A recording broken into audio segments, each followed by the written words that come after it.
আসসালামু আলাইকুম। কেমন আছেন আপু এবং ভাইয়ারা? আমি তো আলহামদুলিল্লাহ অনেক ভালো আছি।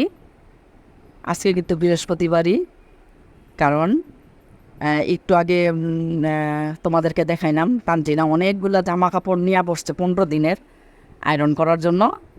তো 10টা বাজে বসছে, প্রায় 1.5 ঘন্টা লেগে গেছে গা। মেয়ের আমার 11:30 বেজে গেছে আয়রন করতে করতে।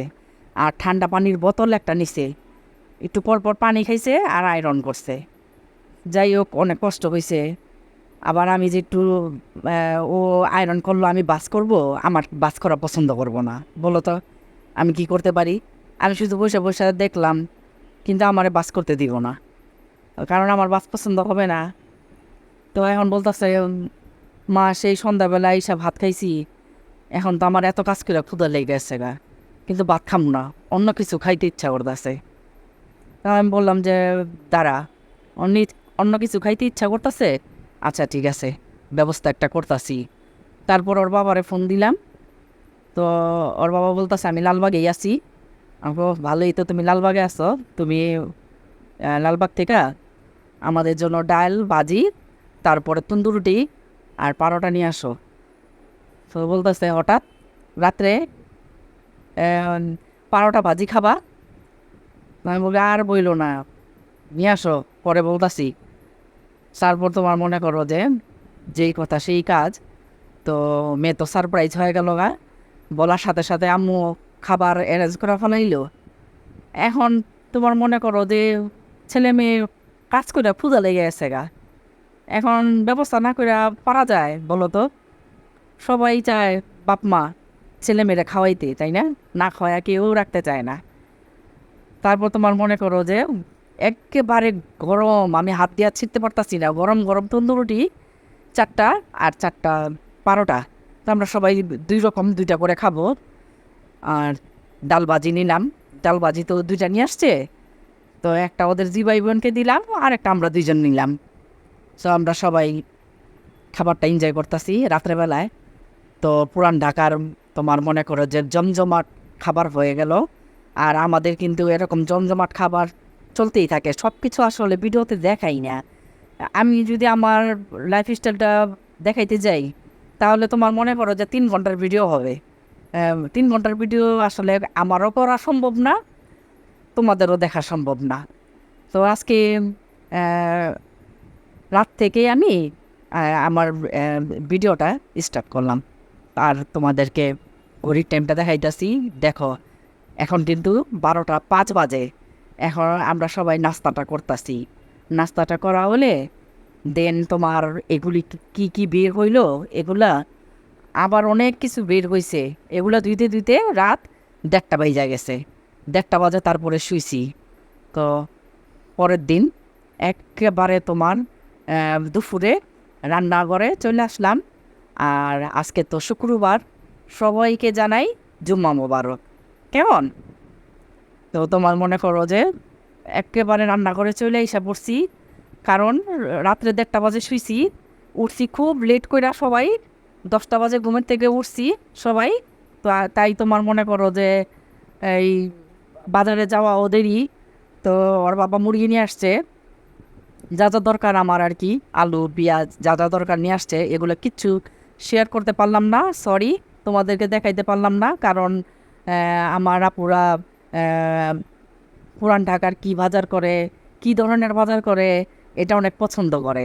তো অনেকেই কমেন্টে লিখে আমাকে, হ্যাঁ, যে আপু তোমার বাজার করছো আজকে, বা আপু তোমার বাজারের ভিডিওটা খুব ভালো লাগলো, কিন্তু সরি আজকে আমি দেখাইতে পারলাম না, অনেক লেট অনেক লেট, কি জানো না, আমি খুব তাড়াহুড়া করতেছি। তো এই মুরগিগুলা কাটতে কাটতে, তার কাটার থেকে বেশি ধুইতে অনেক সময় লাগে। আর এখানে কি করলাম, অ্যাঙ্কার ডাইল বসাই দিলাম, অলমোস্ট হয়ে গেছে। সিদ্ধ করা তো, ডাইলটা সিদ্ধ করেই তো রান্তাছি। জিরার গুঁড়া দিয়ে দিলাম, আর কালারটা দেখো মাশাল্লাহ খুব সুন্দর হয়েছে। আর এখানে পেঁয়াজ বাটা আর আদা রসুন বাটা দিয়া এখানে রোস্ট রান্না করব আজকে। আজকে রোস্ট আর অ্যাঙ্কার ডাল আর চিকেন টিক্কা কাবাব বানাবো, বাস এই। এর চেয়ে বেশি আর আজকে আমার পক্ষে সম্ভব না। এক হইলো গরম রান্নাঘরে, আর তোমার অনেক লেট, তো কিছু করার নাই। তো তোমার মনে করো যে শুক্রবার বন্ধের দিন একটু লেট করে উঠলে কোনো সমস্যা নাই। কিসের সমস্যা? বাসায় কি মেহমান আসতেছে নাকি, তাই না? তো ওদের সাথে সাথে আমিও স্কুল করি, ছেলে মেয়েদের সাথে সাথে আমিও অফিস করি, তাহলে আমারও তো একটা রেস্টের দরকার আছে বন্ধের দিন 2 দিন। আমিও দেরিতে উঠবো, কেন সকালে প্যারা নিতে যাব? কি বলেন আপু এবং ভাইয়ারা? ঠিক বলছি না? এত প্যারার দরকার নেই কা। বন্ধের দিন আরামসে উঠবো। আর তাছাড়া আমার কোনো শাশুড়ি নাই, দেবর নাই, ননদ নাই যে 4-5 জনে 4টা-5টা কথা বলবো যে বউ ঘুমায় রয়েছে, বউ উঠতেছে না। হ্যাঁ, এরকম কোনো টেনশন, কোনো কারণ নাই গা। আমার নিজের সংসার, আলাদা সংসার। আমি বন্ধের দিনে আমি একটু লেট করে উঠলেও আমার কেউ বলার নাই। এটাই আসলে আলাদা সংসারের এটাই একটা মজা। হ্যাঁ, তো জয়েন্ট ফ্যামিলিতে আবার এটা করা যায় না। জয়েন্ট ফ্যামিলিতে যতই তুমি দেরিতে ঘুমাও, ওদের সাথে সাথে ভোরবেলায় উঠতে হবে। তো আসলে সবই জানি, জয়েন্ট ফ্যামিলিতেও ছিলাম। তো তোমার মনে করো যে জয়েন্ট ফ্যামিলির কথা আজকে বলবো না, অন্য আরেক দিন শোনাবো গল্প। এখন রোস্ট রান্নাটা এনজয় করো তোমরা। হ্যাঁ, পুরান ঢাকার ট্রেডিশনাল ওয়েতে যে আমি রোস্ট রান্না করি খুব ঝটপট, চিকেন না ভাইজা, রোস্ট রান্নাটা তোমরা শিখো। দেখলা, বাদাম বাটা সব কিছু দিলাম, তারপর এখানে তোমার কি বলে জাফরান, জাফরান দিয়ে দিলাম।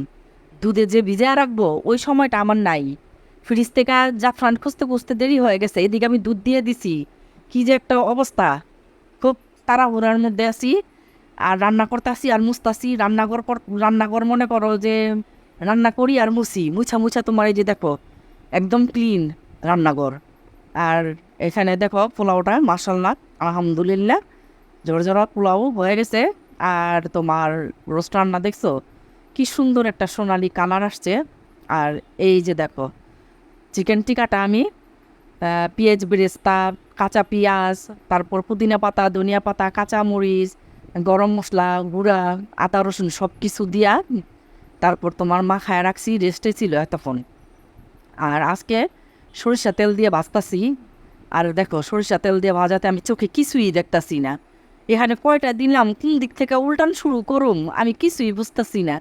সরিষা তেল দিয়ে ভাজলে এরকম বিপদে পড়তে হয় কোনো ব্যাপার না, কিন্তু খাইতে কিন্তু মজা। সরিষা তেলের ভাজা টিকা, মাছ ভাজা এগুলা কিন্তু খুব মজা হয়, কালারটা খুব সুন্দর আসে। কিন্তু মজা আবার সাজাও আছে। ওই যে ফেনা উঠে, ফেনা উঠে চোখে কিছু দেখা যায় না। যাই হোক, এই ফেনাটা আবার তেলটা ভালো মতন গরম হলে 10 মিনিট পর আপনি ইচ্ছাই নেমে যাবে গা। এটা আমি তোমাদেরকে বইলা দিলাম। আর বরাবর তানজিনা এই ক্লেমন ঢালতাছে, এটা 7 আপ না, এটার নাম ক্লেমন, 4 জনের জন্য ঢালতাছে। আর আমি এই পাশে কি করলাম, এখন একদম 3টা বেজে গেছে গা। তো সব কিছু দেরি, 3টা তো বাজবেই, ও সমস্যা নাই গা, না আমরা নিজেরাই তো খাবো। আর এটা ঘর গৃহস্থের কাজ, এটা অফিস আদালতের কাজ না, মনে রাখতে হবে। ঘর গৃহস্থের কাজ একদিন তাড়াতাড়ি হবে, একদিন দেরিতে হবে, এটাই স্বাভাবিক। আর আমরা পুরান ঢাকার মানুষ, আমরা তো চাকরিজীবী না। চাকরির তো তানজিনা তো মাত্র 6 মাস ধরে নতুন জবে ঢুকছে। তানজিনা তো এতদিন স্টুডেন্ট ছিল, পড়াশোনা করছে। হ্যাঁ, তো তোমার মনে করো যে আমাদের ব্যবসা বাণিজ্য আস্তে আস্তে দেরি হয়। আমাদের খালি আমি, আমার ফ্যামিলি একা না, আমার চাচাতো বোনরাও, হাজব্যান্ডরা সবাই ব্যবসায়ী, আমার ভাইও ব্যবসায়ী, সবার আসতে দেরি হয়। তোমার খাওয়া দাওয়া করতে করতে শুতে শুতে আমাদের দেরি হয়ে যায়। তো আমাদের কাজকর্মগুলো আমরা ওইভাবে শুরু করি, এই আর কি। তারপরেও আমি তোমার মনে করো যে এত লেট পর্যন্ত তো আর শুয়ে থাকতে পারি না। তাফসির টিচার আসে, তাফসির স্কুলে পাঠাই, তানজিনা অফিসে যায়, আমি তো উঠেই যাই, আমি তো আমার কাজকর্মগুলো করি। হ্যাঁ, তো বন্ধের দিনগুলা একটু এনজয় নিয়ে একটু ঘুমাইলাম, একটু আরাম করলাম, শরীরটাকে আরাম দিলাম, ক্ষতি কী তাতে? কোনো ক্ষতি নেই, তাই না? আর খাবার দাবারগুলো কি বলবো, একদম তোমার মনে করো যে আমাদের পুরান ঢাকার লালবাগের যে ট্রেডিশনাল বাবরচি রান্না বাড়া, একদম ওরকম হয়েছে মাশাআল্লাহ আলহামদুলিল্লাহ। আর তোমাদেরকে দেখাইলাম, দেখো আমি কিন্তু ভাজি নাই, রোস্টটা কিন্তু ভাজা ভাজা হয়েছে। অনেক মজা হয়েছে। তো আল্লাহর কাছে শুক্রিয়া, আজকে বাজার করলাম, আজকে অনেক কিছু রান্না করলাম, সব কিছুর জন্য আমি আল্লাহর কাছে শুক্রিয়া জানাই। আর আজকে খাইতে খাইতে আমি বিদায় নিয়ে নেই। আর কমেন্ট লিখে জানাবা আজকে কেমন লাগলো ভিডিওটা। আল্লাহ হাফেজ, ভালো থাকো, সুস্থ থাকো, কেমন?